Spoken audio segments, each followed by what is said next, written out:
नमस्कार साथीहरु, आरामै हुनुहुन्छ? ओम लर्निङ स्कुल च्यानलमा तपाईहरु सबैलाई फेरि पनि स्वागत छ।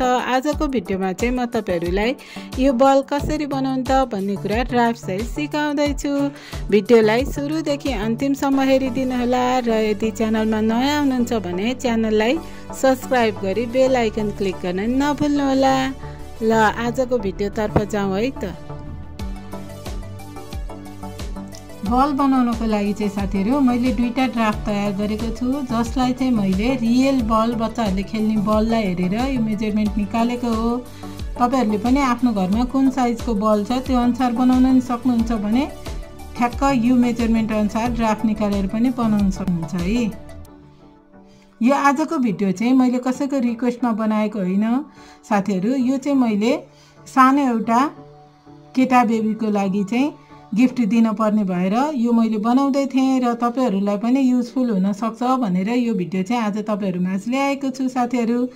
तपाईहरुले यही अनुसार बनाउन सक्नुहुन्छ। एकदमै सिम्पल छ है साथीहरु, ड्राफ्टलाई एकदमै ध्यान दिएर हेर्नु होला। यो ठुलो ड्राफ्ट चाहिँ म पहिला सिकाउँदै छु। यो ठुलो ड्राफ्टमा चाहिँ मैले के गरेको छु भन्दा साथीहरु हेर्नुस् है, सिधा लाइन 8 सेन्टिमिटर को सिधा लाइन तान्दिनुस् तपाईहरु र बिचमा फोमा चिन्ह लगाउनुस्। ठ्याक्क यहाँ फोमा हुने गरेर चिन्ह लगाउनुस्। फो पछि ठ्याक्क माथि लाइन तान्नुस् तपाईहरु 2.5 सेन्टिमिटर को। हेर्नुस् है, ठ्याक्क 2.5 सेन्टिमिटर को माथि लाइन तान्दिनुस्। त्यसपछि हामीहरुसित एउटा दुईटा तीनटा पोइन्ट भयो, यसलाई स्केलको माध्यमले जोड्दिनुस्। यति बनिसकेपछि यो पोइन्टबाट र यो पोइन्टबाट यसरी हेर्नुस् है 5 सेन्टिमिटर को ठ्याक्क सिधा लाइन तान्दिनुस्। हेर्नुस् 5 सेन्टिमिटर सिधा लाइन तान्दिनुस्। सेम यता पनि त्यही गर्नुस्। त्यसपछि हामी यहाँसम्म आउँछौं। यो पोइन्ट र यो पोइन्टलाई पनि सेम 8 सेन्टिमिटर हुन्छ माथिको जस्तै। यो दुईटा पोइन्टलाई स्केलले ठ्याक्क जोड्दिनु भयो हुन्छ। त्यसपछि यसको नि बिचमा 4 सेन्टिमिटरमा चिन्ह लाएर त्यो पोइन्टबाट माथिको जस्तै 2.5 सेन्टिमिटर माथि आउनुस् र यो पोइन्ट बनाउनुस्। अनि यो पोइन्टलाई स्केलको माध्यमले जोड दिन सक्नुहुन्छ। हेर्नुस् है साथीहरु, एकदमै सिम्पल छ। म फेरि पनि भनिदिन्छु। यो पोइन्टदेखि यो सम्म 8 सेन्टिमिटर, बिचमा फोमा चिन्ह लगाउने, यहाँबाट 2.5 सेन्टिमिटर को माथि चिन्ह लगाउनु अनि यो तीनटा पोइन्टलाई स्केलको माध्यमले जोड दिन सक्नुहुन्छ। त्यस्तै गरी यो पोइन्ट र यो पोइन्टबाट 5 सेन्टिमिटर को यसरी सिधा लाइन तान्नुस् र यो दुईटा पोइन्टलाई नि स्केलको माध्यमले जोड दिनुस्। फेरि यो बिचमा 4 सेन्टिमिटर को चिन्हबाट यहाँ जस्तै सेम 2.5 सेन्टिमिटर माथि आउनुस्। यसरी सिधा यसरी धर्को तान्नुस् र यो पोइन्टलाई पनि स्केलको माध्यमले यो तीनटा पोइन्टलाई पनि जोडिदिनुस्। यसलाई चाहिँ हामीहरूले व्हाइट फेल्टमा बनाउँछौँ साथीहरु। आफ्नो इच्छा अनुसार कुन कलर मन पर्छ त्यो युज गर्नु भए नै हुन्छ। Normally ball black and white को देखिराखेको छु मैले पनि, त्यही हिसाबलाई फलो गरेर म ब्ल्याक एन्ड व्हाइट को बनाउँदै छु भने यो ठुलो ड्राफ्ट चाहिँ हाम्रो व्हाइटमा बनाउँछु। मैले 20 पिसेस बनाउँछु है साथीहरु, हेर्न सक्नुहुन्छ। अब यसपछि म यो सानो ड्राफ्टमा आएँ। यो सानो ड्राफ्टको लागि चाहिँ हामीहरूले हेर्न सक्नुहुन्छ जहाँबाट हामीले चाहिँ पोइन्ट लिँदाखेरि आफूलाई इजी हुन्छ। मैले यही भनेको छु भनेर यही फलो गर्नु पर्दैन है साथीहरु। जहाँबाट आफूलाई इजी हुन्छ त्यहीबाट चाहिँ तपाईहरुले पोइन्ट स्टार्टिङ गर्न सक्नुहुन्छ। अब हेर्न सक्नुहुन्छ है, यो हामीले बिचमा आधी गर्ने पोइन्ट चाहिँ अलिकति 7.5 सेन्टिमिटर रहेछ हैन, त्यो बलमा चाहिँ जुन मैले बनाउनु मलाई चाहिँ अर्डर आएको थियो। अनि यो 7.5 लाई हामीले आधी गर्न अप्ठ्यारो हुने भएर मैले पोइन्ट नै यहीबाट सुरु गरेँ है त।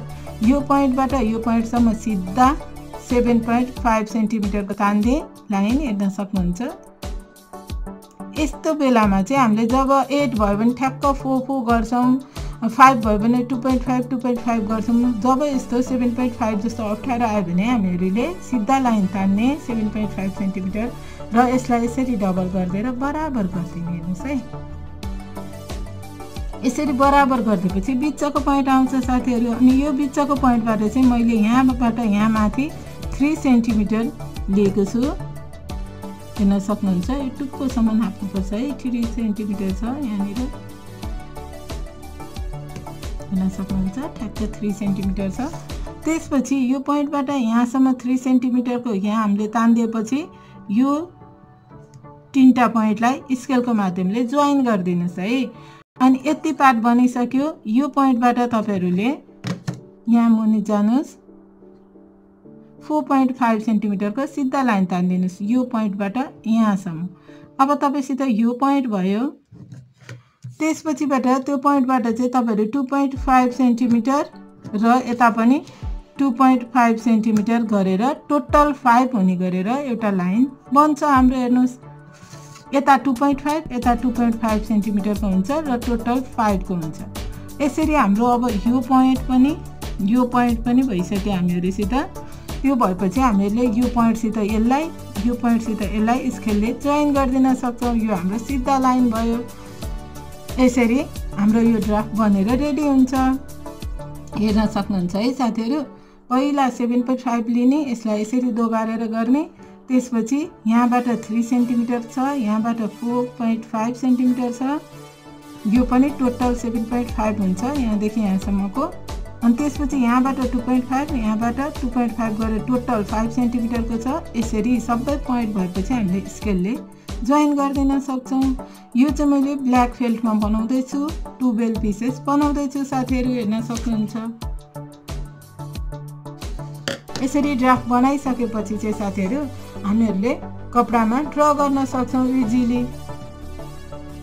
कपडा चाहिँ मैले हेर्न सक्नुहुन्छ है। म अब यो जुन कपडा युज गर्छु त्यसलाई पनि राम्ररी देखाएर युज गर्दै। तपाईले रिक्वेस्ट पनि गर्नुभएको थियो कमेन्टमा। यो ब्ल्याक र यो व्हाइट युज गर्दै छु। हेर्नुस् है। कपडा चाहिँ त हामीले हेर्दाखेरि चाहिँ अलिकति यसरी तान्दा बाक्लो टाइपको ल्याउनु पर्छ हातले सिलाउनको लागि है। अनि कमेन्ट गर्नुभएको थियो मेसिनले सिलाउन मिल्दैन भनेर। मेरो मेसिन नभएर हो साथी। तपाईहरुले सिकेर हैन मेसिनमा आफूले सरर छिट्टो छरितो रूपमा बनाउन नि सक्नुहुन्छ। अनि मेसिनमा सिलाउने हो भने चाहिँ अलिकति कपडा पातलो लिएर आउँदा नि फरक पर्दैन है। यदि हातले सिलाउँदै हुनुहुन्छ म जस्तै भन्नु भने चाहिँ यसरी हेर्नुस् है। तानेर हेरेर कपडा अलि राम्रो लिएर आउनु होला है।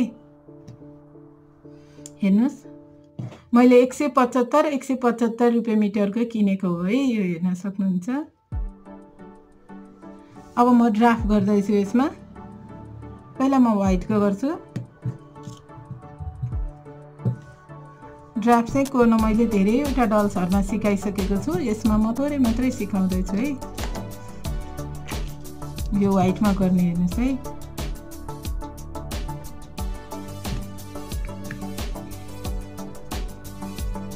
यहाँ चाहिँ ड्राफ्ट गर्दा थोरै ट्रिक फरक भएको भएर म त्यो बुझाउनको लागि गर्दै छु। नत्र त म डाइरेक्ट काटेर देखाउँथे तपाईहरुलाई।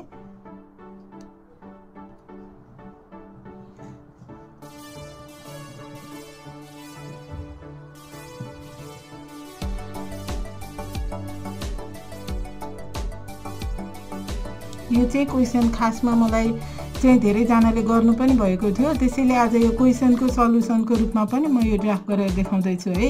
सबैको लागि यस्तै गरी बुझ्नु होला है। हेर्न सक्नुहुन्छ है। यो मैले यसरी कोरे। अब म चाहिँ अर्को ठ्याक्कै यसरी गरी कोर्दै छु। अब तपाईहरु भन्नु होला यसरी कोर्नु भएको छ, यसरी किन कोर्नुहुन्न भनेर हैन। हुन्छ मलाई क्वेशन पनि सोध्नु भएको छ र कतिपय हुनुहुन्छ नि तपाईहरुलाई क्वेशन पनि मनमा आइरहेको होला। यसरी कोर्दा नि भयो, यसरी कोर्दा पनि भयो। तर कुन स्थितिमा भन्दा यो बनाउने स्थितिमा फरक पर्दैन है। जस्तै मैले यसरी कोरे, यसलाई यसरी डब्ल्याउनु पर्छ नै भन्ने छैन। सिधै यसरी गर्नुभयो हुन्छ। खासै फरक पर्दैन यस्तो स्थितिमा है। तर राम्रो शेप मिलाउने हो भने अपोजिट गर्नै पर्छ। किनभने यो चाहिँ एउटा रुल्स जस्तो पनि हो र राम्रो शेप पनि आउँछ। एउटा कुरो खासै फरक त पर्दैन है। मिस्टेक नै चाहिँ हुँदैन। अनि अर्को कुरा के छ भन्दा साथीहरु हामीले डल्सहरुको ड्राफ्ट गर्ने बेलामा चाहिँ ठ्याक्कै अपोजिट हातहरुको चाहिँ यस्तै गर्नै पर्छ। त्यसमा बानी बिग्रिन्छ भनेर पनि म त्यही रुल्स अनुसार चाहिँ फलो गराइरहेको हुन्छु के साथीहरु। कुनैमा यस्तो बेलामा यसरी लाँदा फरक पर्दैन। शेपमा हल्का फरक पर्ने हो, बिग्रिनै जाँदैन। तर तपाईहरुले डलको, टेडी बियरको, डगको हातहरु बनाउनु हुँदैछ भने चाहिँ ठ्याक्कै बिग्रिनै जान्छ साथीहरु। त्यसरी गर्न मिल्दैन। र मैले यसरी कहिले उसरी सिकाउँदाखेरि तपाईहरुलाई नि कन्फ्युजन हुने हुनाले मैले चाहिँ रुल्स पनि नबिग्रोस् भन्नको लागि प्रायलाई यसरी नै गर्छु। यसरी गर्दाखेरि हाम्रो सेप पनि राम्रो आउँछ साथीहरु। त्यसैले सक्नुहुन्छ भने यसरी गर्दा चाहिँ एकदम राम्रो है। एउटालाई सिधा हेर्नुस्, एउटालाई सिधा अर्कोलाई अपोजिट यसरी।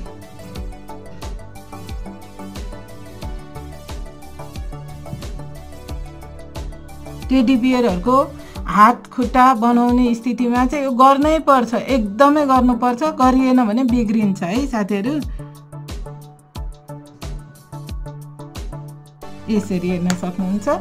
अनि यस्तो हुँदाखेरि चाहिँ हाम्रो कटिङको सेप पनि राम्रो आउँछ र यो एउटा रुल्स जस्तो पनि हो।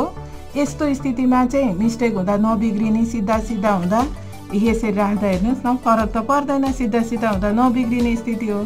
तर यसमा यो अलिकति चुच्चो या केही भइदिएको भए, सेप अलिकति फरक भइदिएको स्थितिमा बिग्रिन्छ नै के साथीहरु। त्यही भएर एउटै रुल्सबाट तपाईहरुलाई पनि बानी परोस् भनेर मैले प्राय अपोजिट नै सिकाउँछु। मेरो राय मान्नुहुन्छ भने अपोजिट नै गर्दै जानु होला है। यसरी अर्को यसरी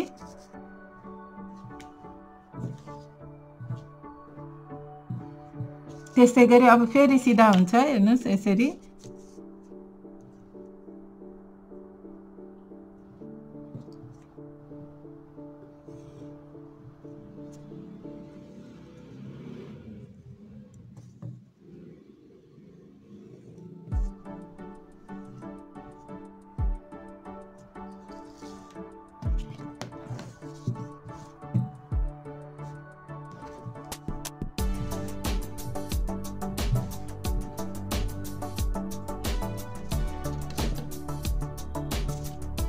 अब फेरि यसरी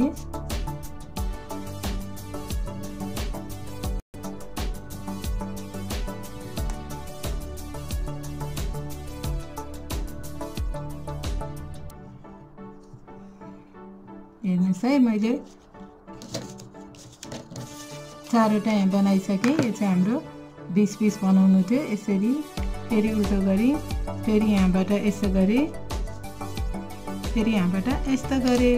अब यस्तै स्थितिमा चाहिँ हामीले यस्तो एउटा दुईटा तीनटा चारवटा भए 20 पिस बनाउनु पर्छ साथीहरु। र सेम रुल्समा यसमा म ब्ल्याकमा बनाउँछु 12 पिस। अब म तपाईहरुलाई यो सबै पिसहरु बनाएर काटेर देखाउँछु साथीहरु। मलाई थाहा छ तपाईहरुलाई ड्राफ्ट गरेर यो फेल्टमा काट्न आउँछ भनेर, त्यसैले म अब काटेर देखाउँछु सबै पिसहरु। लाइन लाइनमा काट्नुपर्छ है साथीहरु, ठ्याक्क लाइनमा पर्ने गरेर।